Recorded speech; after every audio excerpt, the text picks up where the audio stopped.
Olá, estudantes do 8º ano. Sejam todos muito bem-vindos à nossa aula de número 21, na matéria de ciências. Sou o professor Celso e hoje nós iremos falar sobre força e movimento. A nossa parte 3, vamos concluir essa parte sobre força e movimento. Falaremos sobre a atração gravitacional, vamos falar sobre o centro de gravidade e o equilíbrio dos corpos e vamos falar também sobre a força centrípeta. Os objetivos específicos da nossa aula de hoje.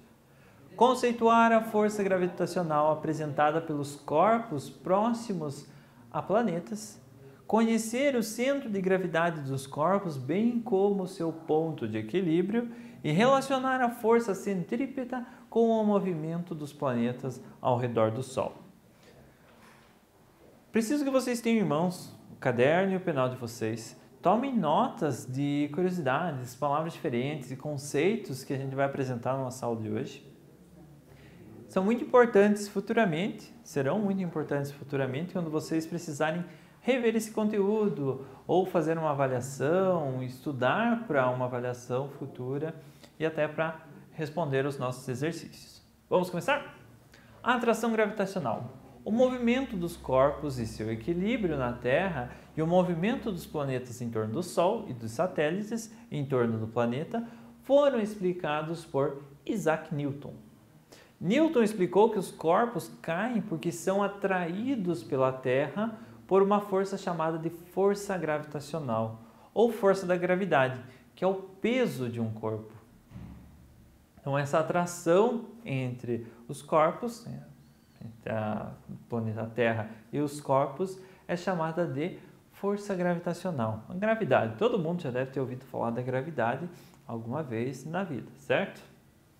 Newton também deduziu que a atração gravitacional existe entre todos os corpos do universo, não entre um e outro, ou entre todos os corpos do universo existe a atração gravitacional. Todos se atraem uns aos outros. O Sol atrai a Terra e a Terra atrai o Sol com força de mesma intensidade, mesma direção, mas sentidos opostos. A Terra está atraindo o Sol e o Sol está atraindo a Terra. Então, eles estão nesse processo de atração um do outro. Mas a gente vai comentar mais para frente que, graças ao movimento da Terra, um não colide com o outro. Nesse exato momento, a Terra está atraindo o nosso corpo com a mesma força com que nós estamos atraindo a Terra. No entanto, como a nossa massa é muitas vezes menor do que a da Terra, o nosso estado de movimento ou de repouso pode ser facilmente modificado pela atração da Terra. E é por isso que caímos depois de ter escorregado. Vamos imaginar que nós estejamos um do lado do outro, o planeta Terra e a pessoinha aqui. Ambos estão se atraindo com a mesma intensidade, com a mesma força. Só que como o planeta Terra ele é muito maior do que a pessoa, o estado de movimento, a movimentação da pessoa em relação ao planeta Terra irá acontecer. O planeta Terra é muito grande, tem uma massa muito maior. Ele se movimentar dificilmente vai acontecer. Então, o corpo aqui da pessoa teria de ser muito grande. Já a massa da Terra é tão grande que a força que exercemos sobre ela, mesmo sendo igual à que ela exerce sobre nós, não é capaz de alterar de forma significativa o seu estado de movimento. Ou seja, nós não conseguimos alterar o movimento da Terra porque a nossa massa é infinitas vezes menor do que a da Terra. O valor da força gravitacional depende da massa dos corpos e da distância entre eles. Quanto maior for a massa, maior será o valor da força. Quanto maior a massa do corpo, maior será a força de atração gravitacional entre eles. E quanto maior for a distância, menor será a força de atração gravitacional. Quanto mais distantes estiverem objetos, menor será a força de atração entre eles. Quanto maior for os objetos e mais próximos eles estiverem, maior será a atração entre eles. Com base nessa teoria, foi elaborada a lei da gravitação universal. Segundo essa lei, matéria atrai matéria na razão direta entre as massas e na razão inversa do quadrado da distância entre elas. Essa segunda parte é técnica, a gente não vai entrar nela, mas a lei da gravitação universal diz que matéria atrai matéria. Quanto maior for a massa de um determinado objeto, maior será a atração gravitacional exercida por ele. Isso significa que o valor da força gravitacional diminui com o aumento da distância entre os corpos em interação. Podemos deduzir que um corpo que se afasta da Terra, seu peso diminui. Tá? O corpo está se afastando da Terra, a atração da Terra sobre esse corpo está diminuindo. Então, o peso dele também está diminuindo. A atração da Terra é o peso. Mas próximo à superfície da Terra, essa redução é muito pequena. Então, se estiver próximo da Terra, você não vai perceber uma redução no teu peso conforme você se afasta aí 1000 metros, por exemplo, subindo a serra. É também a força gravitacional que mantém junto da Terra os gases que formam a nossa atmosfera. Então nós temos aqui, relembrando, as camadas da atmosfera, a troposfera, a estratosfera, a mesosfera, a termosfera e a exosfera, que seria o espaço sideral. Quanto mais longe da Terra nós formos, menor será o nosso peso, menor será a atração da Terra sobre nós. Tanto que a gente chega lá na exosfera, não temos mais gravidade atuando sobre nós, e nós iremos se locomover pelo espaço indefinidamente. Vamos a um exemplo de atração gravitacional, sobre essa atração das massas. O valor da força gravitacional entre duas pessoas de 100 kg de massa, cada uma a 1 metro de distância uma da outra. Então, eu tenho 100 kg, estou aqui e tenho um irmão meu que tem 100 kg e está a 1 metro de distância de mim. A atração, nós estamos atraindo um ao outro. Matéria atrai matéria. A tendência seria a gente se unir, se aproximar um do outro. Só que a força que está atuando sobre nós, que vai fazer a gente se atrair, é de 6,67 newtons na menos 7, elevado na menos 7. Ou seja, a força da atração gravitacional é 0,000000667 newtons. Lembrando que 1 newton de força é a força necessária para mover 1 kg de massa a uma velocidade de 1 metro por segundo. 1 kg de massa. Tenho 100 kg de massa. Então precisaria de uma força muito maior. Com o passar de muitos e muitos anos, a gente iria se aproximar, mas isso iria levar centenas, milhares de anos para acontecer. Já se a gente pegar a massa da Terra é de 6 vezes 10 elevado à 24ª potência. Então, é um número extremamente grande. Portanto, a atração gravitacional entre uma pessoa e a Terra é muito maior do que entre duas pessoas. Por isso que a massa da Terra é extremamente grande. Ela tem uma atração gravitacional maior, ela exerce uma atração gravitacional maior. Assim, nós temos essa diferença. A massa da Lua, ela não é muito grande. Então, a pessoa, quando você vê num filme lá, a pessoa está pulando na Lua, ela quase voa, ela consegue atingir alguns metros de altura. Por quê? Porque a atração da Lua é menor do que a atração da Terra. Na Terra você pula poucos centímetros, já na Lua você pularia uma distância maior, justamente porque a atração da gravidade da Lua é menor do que da Terra. A massa da Terra é maior do que a da Lua. Agora nós também temos um corpo com uma maior massa existente, talvez, um buraco negro. Um buraco negro, ela é uma concentração tão grande de massa, tem é formado por quilogramas tão grande que tudo que está próximo a ele é absorvido, sofre atração gravitacional. Até a luz não consegue escapar, as ondas luminosas não conseguem escapar dessa atração gravitacional e são atraídas para esse buraco negro. No centro do buraco negro tem um corpo com uma massa extremamente grande, que atrai os objetos ao seu redor. Aí nós temos o nosso centro de gravidade. Já ouviram falar de centro de gravidade? Tinha uma época que tinha umas pulseirinhas lá que ajudavam a pessoa a ter equilíbrio, porque elas perdiam o equilíbrio com facilidade e aquela pulseira ajudava. Balela, mas enfim, tinha quem vendia o produto e as pessoas que compravam. Né? A força de gravidade atua sobre todas as partes do corpo de uma pessoa ou de outros objetos. Mas podemos substituir todas essas forças por uma única força resultante e o ponto onde essa força é aplicada é chamado de centro de gravidade. Tudo se passa como se todo o peso estivesse concentrado em um único ponto. Nós temos essa pilha de rochas aqui, certo? Cada uma delas, a gravidade está atuando sobre elas. Só que tem um ponto em específico que vai ser chamado de centro de gravidade. É onde a maior quantidade aonde se tiver apoiado ali, ela vai sustentar todo o corpo.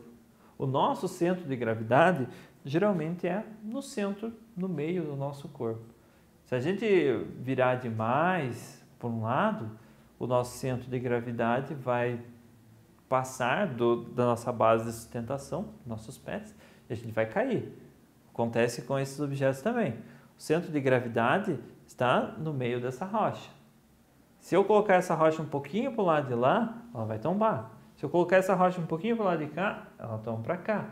Então, o centro de gravidade é o que determina o equilíbrio de um determinado objeto, um determinado corpo. No caso de uma esfera homogênea, uma esfera perfeita, uma bola de bilhar, por exemplo, o centro de gravidade é o centro geométrico da esfera. É o pontinho no centro da bola de bilhar. Já em uma régua homogênea, o centro de gravidade fica no meio. Vocês têm uma régua de 30 centímetros. Se vocês pegarem no 15 centímetros e colocarem o dedo embaixo, vocês vão equilibrar essa régua.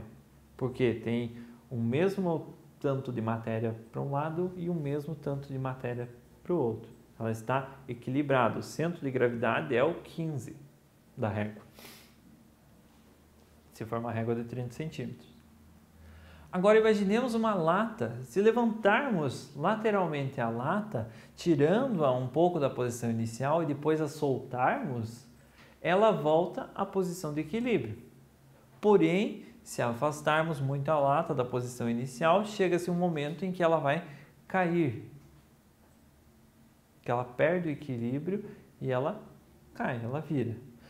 A lata vira se a linha vertical que traçamos a partir do seu centro de gravidade passa para fora da sua base de sustentação. Aqui está o nosso exemplo. Nós temos uma lata. Essa lata ela tem um centro de gravidade aqui. Esse centro de gravidade, a gravidade está atuando sobre essa lata nessa direção, em direção vertical, bem em direção ao solo. Se eu vou virando essa lata, o centro de gravidade ele vai saindo da base de sustentação. A lata vai virar a partir do momento que o centro de gravidade passou da base de sustentação do corpo. Então, se eu tenho uma pessoa, a pessoa tem o centro de gravidade um pouco para cima do umbigo. Eu começo a virar essa pessoa e o centro de gravidade dela passa da ponta do pé, da beiradinha do pé, a pessoa cai. Porque o centro de gravidade dela passou da sua base de sustentação. De maneira geral, podemos concluir então que um corpo está em equilíbrio quando a linha vertical que passa pelo seu centro de gravidade cai dentro de sua base de sustentação. Caiu dentro da base de sustentação, a pessoa está em equilíbrio. Se essa pessoa aqui, segundo a imagem, ela for um pouquinho mais para frente, o centro de gravidade dela vai passar da sua base de sustentação e ela vai cair para frente. Força centrípeta. Vamos imaginar um carrinho movido a pilha preso a uma estaca com um barbante. Posicionando o carrinho para que ele apresente um ângulo de 90 graus com relação à estaca. Nós temos a estaca aqui e o carrinho. O carrinho tem um ângulo de 90 graus. Ele vai nessa direção, para frente. Só que ele está preso a uma estaca. O que ele vai fazer? Quando a gente liga a trajetória desse carrinho, tende a ser circular. Ele está preso na estaca por um barbante, então ele vai fazer um círculo ao redor dessa estaca, como na imagem ali embaixo. A corda, nesse caso, funciona como uma força centrípeta, pois altera a direção que o carrinho iria se propagar. Então, ela está puxando o carrinho para o centro e o carrinho está puxando ela para fora. Se puxar para dentro e para fora, lembra a atração gravitacional, né? Notamos a força centrípeta no movimento elíptico dos planetas no sistema solar ao redor do Sol. Nesse caso, a força que modifica a direção na velocidade dos planetas, mantendo-os em movimento ao redor do Sol, é a força gravitacional. Se a força gravitacional desaparecesse, de repente os planetas passariam a mover-se em linha reta com velocidade constante, seriam arremessados, jogados. A força centrípeta atua nos planetas. Vamos pensar no planeta Terra e no Sol. Lembra que a gente viu uma imagem lá no começo da aula dizendo que o Sol atrai a Terra e a Terra atrai o Sol com a mesma força, só que sentidos opostos. Essa mesma força e sentidos opostos é como se fosse um barbante ligado entre eles. A Terra está em movimento. E essa atração entre os dois é como se fosse um barbante ligado ali, que faz com que a Terra circule ao redor do Sol. Isso é chamado de força centrípeta. Essa força de atração gravitacional ali atua como uma força centrípeta, mantendo essa ligação entre o planeta Terra e o Sol e fazendo com que o planeta Terra gire ao redor do Sol. O mesmo ocorre com a Lua e a Terra. A Terra está atraindo a Lua com a mesma força que a Lua está atraindo a Terra. A Lua era para estar viajando em linha reta, mas ela está sofrendo essa atração pela Terra. Então ela vai viajar ao redor da Terra por conta da força centrípeta, dessa força de atração gravitacional que é como se fosse um fio ligando os dois astros, o planeta Terra e a Lua. Por isso nós temos então o movimento dos planetas ao redor do Sol ou dos satélites ao redor dos planetas. É a força centrípeta atuando entre eles. E se a gente tirasse o Sol do centro do nosso sistema solar, não iria ter mais essa atração. Sem essa atração, os planetas seriam arremessados, seriam jogados ao espaço. Para pôr um satélite artificial em órbita e ao redor da Terra, é preciso levá-lo por meio de um foguete até determinada altura. Atingindo essa altura, o satélite é lançado horizontalmente com certa velocidade. A atração gravitacional da Terra sobre o satélite é a força centrípeta que faz a sua trajetória passar a ser a circular. É parecido com o esquema do carrinho que a gente fez ali. A Terra funciona como uma estaca, o satélite foi levado até determinada altura e foi jogado. Só que por ela estar sofrendo essa atração gravitacional, essa atração gravitacional vai atuar como uma força centrípeta, como aquele barbante, e vai mudar a trajetória do satélite para ficar orbitando ao redor da Terra. E é assim que fica um satélite em órbita no planeta. Essa foi a nossa aula de hoje. Espero que vocês tenham compreendido o assunto. Se ficou alguma dúvida, retoma o vídeo, assistendo novamente, faz umas pausas, anotações, faz os nossos exercícios e nos vemos na nossa próxima aula.